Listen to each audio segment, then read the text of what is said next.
Hello everyone, स्वागत है आपका हमारे यूट्यूब चैनल स्टडी स्ट्रीट पर। आज का जो हमारा सब्जेक्ट है वो है strength of materials. Strength of materials mechanical और सिविल इंजीनियरिंग के स्टूडेंट्स के लिए काफ़ी इंपॉर्टेंट होता है और क्योंकि इस सब्जेक्ट का काफ़ी सारे कॉम्पिटिटिव एग्जामिनेशन में अच्छा खासा वेटेज रहता है। तो ये जो लेक्चर सीरीज होने वाली है वो इसी सब्जेक्ट पर होने वाली है और इस लेक्चर सीरीज का ये फर्स्ट लेक्चर है जिसका टॉपिक है सिंपल स्ट्रेसेस एंड स्ट्रेन्स। तो इस लेक्चर में आप स्ट्रेसेस स्ट्रेन्स के बारे में जानेंगे, इनके वेरियस टाइप्स के बारे में जानेंगे। तो चलिए हम अपना डिस्कशन जारी रखते हैं और बात करते हैं स्ट्रेस की कि ये स्ट्रेस होता क्या है। उसके लिए हम एक रेक्टेंगुलर ब्लॉक कंसिडर करते हैं। इस रेक्टेंगुलर ब्लॉक के दो अपोजिट सरफेसेस पे पी मैग्नीट्यूड का एक लोड एक्ट हो रहा है, ठीक है। तो इस पी मैग्नीट्यूड के लोड की वजह से क्या होगा, ये बॉडी पुल होना स्टार्ट करेगी। जैसे ही ये लोड एक्ट होगा दोनों एंड्स पर, दोनों फेसेस पर, तो इस बॉडी में प्रेजेंट मॉलिक्यूल्स उस लोड को रेजिस्ट करेंगे। इसे और अच्छे से जानने के लिए हम एक प्लेन कंसिडर करते हैं। जैसा हम ये प्लेन कंसिडर करेंगे तो क्या होगा, ये पूरी बार जो है, कंप्लीट बार है, वो दो पोर्शन में डिवाइड हो जाएगी, left portion and right portion. ये लेफ्ट पोर्शन और राइट पोर्शन में क्या, आप जैसे आप देख सकते हैं कि लेफ्ट पोर्शन और राइट पोर्शन में एक तो है पी मैग्नीट्यूड का लोड और दूसरा है रेजिस्टिंग फोर्स। अभी जो रेजिस्टिंग फोर्स है वो क्या है, इस बॉडी में प्रेजेंट मॉलिक्यूल्स के द्वारा लगाया गया लोड है ये, जो इस बॉडी को डिफॉर्म होने से रोक रहा है, ठीक है। तो इन दोनों पोर्शंस के इक्विलिब्रियम में रहने के लिए इन दोनों फोर्सेस की वैल्यू भी इक्वल रहेगी, ठीक है।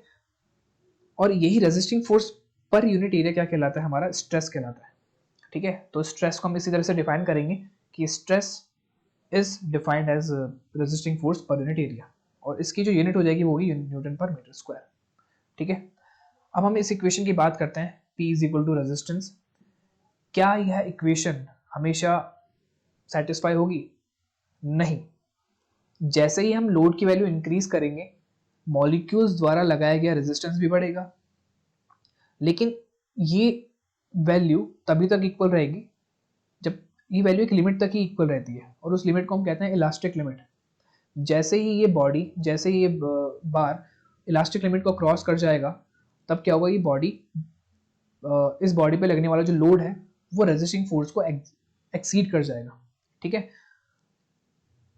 अब जैसा कि हम जानते हैं कि अगर किसी बॉडी पे लोड लगेगा तो वो बॉडी डिफॉर्म होना स्टार्ट होगी, लेकिन इलास्टिक लिमिट तक जो डिफॉर्मेशन होगा वो डिफॉर्मेशन जीरो हो जाएगा अगर उस लोड को हम रिमूव कर देंगे। कहने का मतलब ये है कि लोड को हटाते ही बॉडी अपना शेप साइज वापस रिगेन कर लेगा और जो डिफॉर्मेशन होंगी वो परमानेंट नहीं होकर टेम्पररी डिफॉर्मेशन होंगे। कब तक? इलास्टिक लिमिट तक। जैसे ही इलास्टिक लिमिट क्रॉस हो जाएगी तो डिफॉर्मेशन जो बॉडी में हुए हैं वो परमानेंट डिफॉर्मेशन कहलाएंगे। बात करते हैं टाइप्स की कि स्ट्रेसेस कितने टाइप्स का होता है। उसके लिए वापस एक रेक्टेंगुलर ब्लॉक कंसिडर करते हैं। रेक्टेंगुलर ब्लॉक के दो जो ऑपोजिट सरफेसेस हैं उन पर पी मैग्नीट्यूड का लोड एक्ट हो रहा है। सिंस यहाँ पर जो लोड एक्ट हो रहा है वो सरफेसेस की नॉर्मल डायरेक्शन में है, तो इस लोड की वजह से जो बॉडी में स्ट्रेस इंड्यूस हो रहा है वो कहलाएगा नॉर्मल स्ट्रेस। अगर इस लोड की डायरेक्शन सरफेसेस के टेंजेंशियल होती, जैसा कि इस फिगर में दिखाया गया, जो आप देख सकते हैं राइट वाली फिगर में, कि यहाँ पर जो लोड लग रहा है पी मैग्नीट्यूड का वो सरफेस के नॉर्मल ना होकर अलोंग द सरफेस है, तो इस लोड की वजह से जो स्ट्रेस इंड्यूस होगा उसे हम कहते हैं शेयर स्ट्रेस, ठीक है। जैसा कि हमने अभी देखा कि स्ट्रेस होता क्या है, स्ट्रेस रेजिस्टेंस पर यूनिट एरिया होता है, तो वही शेयर स्ट्रेस कितना हो जाएगा, शेयर स्ट्रेस क्या हो जाएगा, resistance force per unit area. और ये जो ए डैश है वो एरिया है जिस एरिया पर ये लोड एक्ट हो रहा है। सिमिलरली यहाँ पर देखें, इस लेफ्ट वाले बार में ये जो पी लोड है वो टेंसाइल नेचर का है, ठीक है।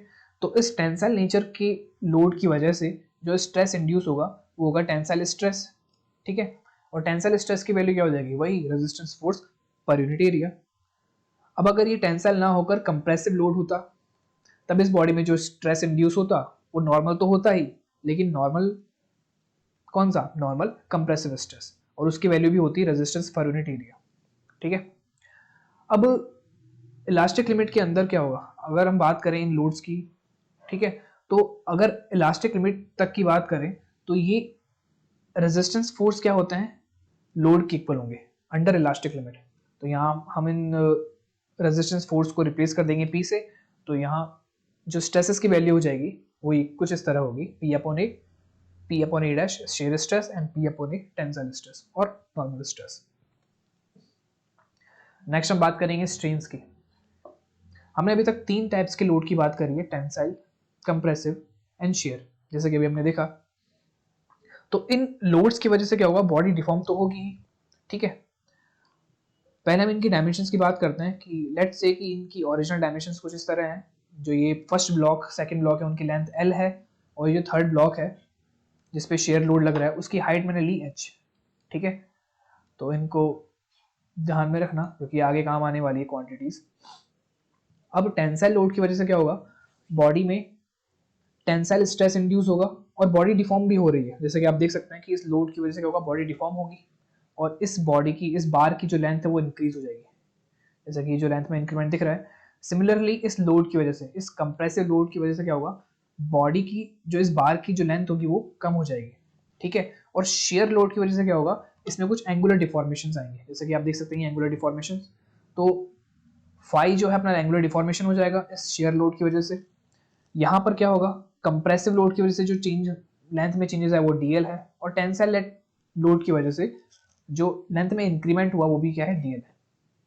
तो अब स्ट्रेन होता क्या है, हम बात कर रहे थे स्ट्रेन की।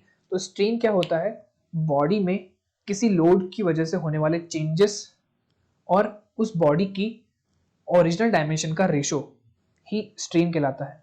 सिंस ये जो लोड है वो टेंसाइल लोड था, तो इस बार में जो फर्स्ट बार है, उस फर्स्ट बार में जो इंड्यूस होने डेवलप होने वाला जो स्ट्रेन होगा वो टेंसाइल स्ट्रेन होगा। और जैसा कि मैंने आपको बताया, स्ट्रेन होता क्या है, change in length upon original length. तो ये स्ट्रेन की वैल्यू आ जाएगी DL अपॉन L, ये होगा tensile strain. Similarly compressive strain हो जाएगा DL अपॉन L, ठीक है। DL अपॉन L, और DL यहाँ पर है चेंज इन लेंथ अपॉन, और ये L क्या है, ओरिजिनल लेंथ। शेयर स्ट्रेन की बात करें तो शेयर स्ट्रेन के लिए हम क्या करेंगे, एक इस राइट एंगल ट्राइंगल को कंसीडर करते हैं ADD1। इस राइट एंगल ट्राइंगल में जो ये एंगल है वो है फाई। यही जो फाई है, जो एंगुलर डिफॉर्मेशन आया वही शेयर स्ट्रेन हुआ। अब इस फाई की वैल्यू कैसे गेट करेंगे, since tan phi is equal to DD1 upon AD। DD1 क्या होगा यहाँ पर, इस राइट एंगल ट्राइंगल का परपेंडिकुलर, इस राइट एंगल ट्राइंगल का ये परपेंडिकुलर साइड हो जाएगी और ये हो जाएगा इसका बेस। तो इनका रेशो ही क्या कहलाता है, इनका रेशो क्या हो जाएगा, tan phi, ठीक है। सिंस फाई की जो वैल्यू है यहाँ पर वो बहुत कम है, ठीक है। तो इस केस में जो tan phi will be approximately equal to phi, so phi आ जाएगा अपना DD1 अपॉन AD। तो यहाँ से हम शेयर स्ट्रेन की वैल्यू गेट करेंगे और वो होगी DD1 upon AD, okay. Next, अभी तक हमने बात करी स्ट्रेसेस और स्ट्रेन्स के बारे में। स्ट्रेस और स्ट्रेन में एक रिलेशन होता है और वही रिलेशन बताता है हुक्स लॉ। अब वो रिलेशन होता क्या है कि stress is directly proportional to strain but up to certain limit, और उस लिमिट को बोलते हैं हम इलास्टिक लिमिट, ठीक है। अब इस प्रोपोर्शनलिटी को, के साइन को मैं इक्वल के साइन में कन्वर्ट करूंगा, तो उसके लिए मुझे राइट हैंड साइड एक कांस्टेंट वैल्यू ऐड करनी पड़ेगी और वो है अपना E। इस E को बोलते हैं मॉडुलस ऑफ इलास्टिसिटी, ठीक है। ये हो जाएगा अपना मॉडुलस ऑफ इलास्टिसिटी। ये स्ट्रेस, ये सिग्मा है स्ट्रेस, और ये E क्या है, स्ट्रेन, ओके। तो यहाँ से हम गेट करेंगे मॉडुलस ऑफ इलास्टिसिटी की वैल्यू, वो हो जाएगा स्ट्रेस और स्ट्रेन का रेशो, ठीक है। ये जो मॉडुलस ऑफ इलास्टिसिटी है वो किसी भी मटेरियल के लिए एक कांस्टेंट वैल्यू है, फिक्स वैल्यू है, एक तरह से उस मटेरियल की प्रॉपर्टी है, ठीक है। जैसे मैंने आपको बताया कि stress is directly proportional to strain, तो स्ट्रेस और स्ट्रेन में एक लीनियर रिलेशन है, जैसा कि आप इस ग्राफ से देख सकते हैं कि स्ट्रेस और स्ट्रेन में एक लीनियर रिलेशन है, ठीक है। और इस वजह से हम इसका जो ग्राफ गेट करेंगे वो एक स्ट्रेट लाइन होगी। इस स्ट्रेट लाइन का जो स्लोप होगा वो स्लोप क्या होगा, मॉडुलस ऑफ इलास्टिसिटी, ठीक है। अब किसी बॉडी में जो स्ट्रेस इंड्यूस हो रहा है वो शेयर स्ट्रेस है, तो उस बॉडी में इंड्यूस होने वाले शेयर स्ट्रेस और शेयर डेवलप होने वाले शेयर स्ट्रेन का जो रेशो होगा वो होगा modulus of rigidity, okay. So C will be modulus of rigidity will be shear stress upon shear strain, okay. अब हम बात करेंगे लैटरल एंड लॉन्गिट्यूडिनल स्ट्रेन के बारे में। हमेशा की तरह हम एक ब्लॉक कंसीडर करते हैं, एक रेक्टेंगुलर ब्लॉक। इस ब्लॉक के दोनों फेसेस पे एक P मैग्नीट्यूड का लोड एक्ट हो रहा है। अब इस लोड की वजह से क्या होगा, इसकी डायमेंशन में चेंजेस आएंगे, ना सिर्फ लेंथ डायमेंशन में बल्कि विड्थ और डेप्थ डायमेंशन में भी। अगर इसकी ओरिजिनल डायमेंशन की बात करें तो वो हो जाएगी LBD, length width and depth. तो इस लोड की वजह से जो डायमेंशन में चेंजेस आएंगे वो कुछ इस तरह से होंगे, और इसकी फाइनल डायमेंशन हो जाएगी L+DL, B - del B and D - del D। सो अगर हम यहाँ पर जो डायमेंशन है वो दो तरह की है, एक वो जो लोड की डायरेक्शन के अलोंग है जो है लेंथ डायमेंशन, और दूसरी वो जो लोड की डायरेक्शन के परपेंडिकुलर है जो है width and depth direction. Okay, so अब लॉन्गिट्यूडनल स्ट्रेन क्या होता है, change in dimension of applied load divided by original dimension, and lateral strain क्या हो जाएगा, change in dimension perpendicular to the applied load divided by original dimension. तो अगर हम लॉन्गिट्यूडनल की बात करें, लॉन्गिट्यूडनल स्ट्रेन की, तो वो हो जाएगा del L upon L, and lateral strain हो जाएगा del B अपॉन B और del D upon D। Okay, किसी भी पर्टिकुलर मटेरियल के लिए इस लॉन्गिट्यूडनल एंड लैटरल स्ट्रेन का जो रेशियो होता है वो कांस्टेंट रहता है। तो lateral strain upon longitudinal strain हो जाएगा कांस्टेंट, और ये कांस्टेंट होता है Poisson ratio. So Poisson ratio हो जाएगा lateral strain upon longitudinal strain. So यहाँ से हम लैटरल स्ट्रेन की वैल्यू ऐड करेंगे, वो हो जाएगी म्यू इनटू लॉन्गिट्यूडनल स्ट्रेन। अब किसी भी लोड की वजह से जो स्ट्रेन जो इंड्यूस होंगे किसी बॉडी में वो दोनों टाइप के होंगे, लैटरल और लॉन्गिट्यूडनल। तो अगर लॉन्गिट्यूडनल स्ट्रेन टेंसाइल नेचर का होगा तो लैटरल स्ट्रेन ऑब्वियस है कि कंप्रेसिव नेचर का होगा। ओके, सिमिलरली अगर लैटरल स्ट्रेन टेंसाइल नेचर का होता है तो लॉन्गिट्यूडनल स्ट्रेन होगा कंप्रेसिव नेचर का। तो इस इक्वेशन में जो चेंजेस आएंगे वही होंगे, लैटरल स्ट्रेन हो जाएगा minus mu into longitudinal strain. So अगर किसी ब्लॉक पे P मैग्नीट्यूड का लोड एक्ट हो रहा है तो उसकी उस ब्लॉक की डायमेंशन में जो चेंजेस आएंगे उस चेंजेस की वजह से जो लॉन्गिट्यूडनल स्ट्रेन की वैल्यू होगी वो होगी सिग्मा अपॉन E। तो अगर हम लैटरल स्ट्रेन की वैल्यू ऐड करना चाहेंगे तो इस इक्वेशन का यूज करके हम लैटरल स्ट्रेन की वैल्यू ऐड करेंगे और वो होगी minus mu sigma upon E। अब हम बात करने वाले हैं टू डायमेंशनल स्ट्रेस सिस्टम के बारे में। उसके लिए हम एक रेक्टेंगुलर ब्लॉक कंसिडर करेंगे। हमने माना कि उस रेक्टेंगुलर ब्लॉक में एक्स डायरेक्शन के अलोंग एक नॉर्मल स्ट्रेस एक्ट हो रहा है, उस नॉर्मल स्ट्रेस की वैल्यू है सिग्मा 1। तो इस सिग्मा 1 की वजह से क्या होगा, इस सिग्मा 1 की वजह से क्या होगा, एक्स डायरेक्शन के अलोंग स्ट्रेन डेवलप होगा और उस स्ट्रेन की वैल्यू होगी सिग्मा 1 अपॉन ई, और इसका नेचर होगा टेंसाइल। और इसी सिग्मा 1 की वजह से क्या होगा, वाई डायरेक्शन में भी एक स्ट्रेन डेवलप होगा और उस स्ट्रेन की जो वैल्यू होगी वो होगी माइनस म्यू सिग्मा 1 अपॉन ई। क्योंकि ये एक लैटरल स्ट्रेन है तो ये लैटरल स्ट्रेन की value minus mu into longitudinal strain की इक्वल हो जाएगी। तो उसी फॉर्मूले से हमने ये वैल्यू गेट करी है।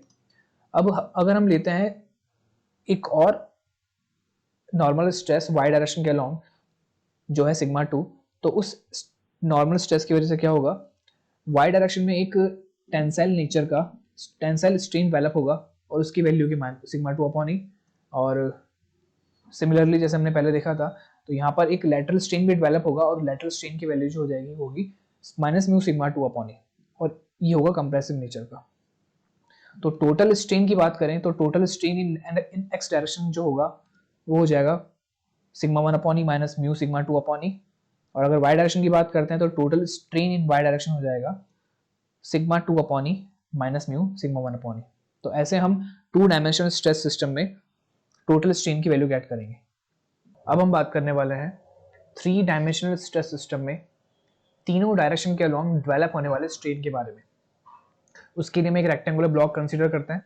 इस रेक्टेंगुलर ब्लॉक में एक्स, वाई और जेड डायरेक्शन में तीन डिफरेंट मैग्नीट्यूड के स्ट्रेस लग रहे हैं, वो है sigma 1, sigma 2 and sigma 3 respectively, जैसा कि आप इस फिगर में देख सकते हैं। ड्यू टू सिग्मा 1, अब इस सिग्मा 1 की वजह से क्या होगा कि तीनों डायरेक्शन में कुछ स्ट्रेन डेवलप होंगे। तो एक्स एक्सिस के अलोंग जो स्ट्रेन डेवलप होगा वो होगा लॉन्गिट्यूडनल, और बाकी जो दोनों वाई और जेड के अलोंग जो स्ट्रेन डेवलप होगा वो होगा लैटरल। उसकी वैल्यू कुछ इस तरह होगी, लॉन्गिट्यूडनल स्ट्रेन होगा sigma 1 upon E and lateral strain की जो वैल्यू होगी वो होगी minus mu sigma 1 upon E. Similarly due to sigma 2, longitudinal strain की वैल्यू होगी sigma 2 upon E and lateral strain की वैल्यू जो एक्स और जेड डायरेक्शन के अलोंग है वो होगा minus mu sigma 2 upon E, and similarly for sigma 3। Okay, तो जो टोटल स्ट्रेन होगा एक्स डायरेक्शन के लॉन्ग वो होगा sigma 1 upon E minus mu sigma 2 upon E minus mu sigma 3 upon E. Similarly total strain in Y direction वो होगा sigma 2 upon E minus mu sigma 1 upon E minus mu sigma 3 upon E.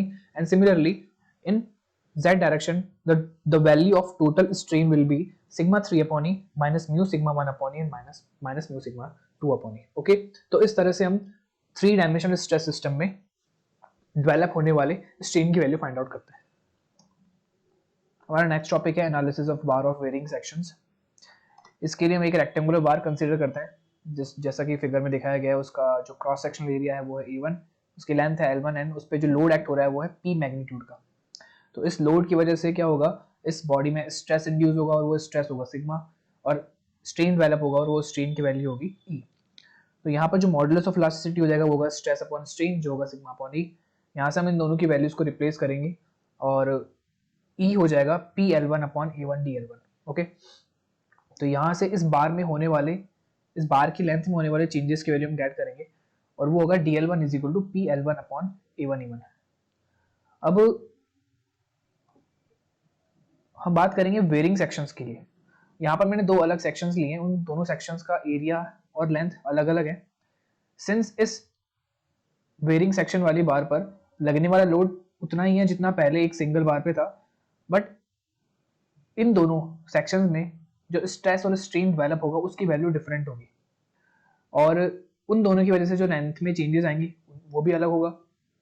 तो इस पूरी बार में, इस पूरी varying section वाली बार में अगर हमको total change in length find out करना है तो हम अलग अलग बार्स में होने वाले, बार्स की लेंथ में होने वाले चेंजेस को फाइंड आउट करके उन तीनों को ऐड कर देंगे। तो since DL1 is equal to PL1 upon A1 E1, so उसी से सिमिलरली उससे हम ये DL2 और DL3 की वैल्यूज भी फाइंड आउट कर देंगे जो कि क्या है, change in length in section 2 and section 3 due to this load. तो टोटल चेंज इन लेंथ आ जाएगा अपना DL1 plus DL2 plus DL3 जो कि होगा इन तीनों का एडिशन। और इन तीनों में हम देखेंगे लोड और मॉडुलस ऑफ इलास्टिसिटी की वैल्यू कॉमन आ रही है क्योंकि ये तीनों एक सेम मटेरियल के बने हुए हैं। तो यहाँ पर मॉडुलस ऑफ इलास्टिसिटी सेम होगा और लगने वाला लोड भी यहाँ पर सेम है। तो इन दोनों वैल्यूज को कॉमन लेके जो इक्वेशन गेट करेंगे वो होगी P upon E bracket L1 upon A1 plus L2 upon A2 plus L3 upon A3। तो ये होगा अपना टोटल चेंज इन लेंथ।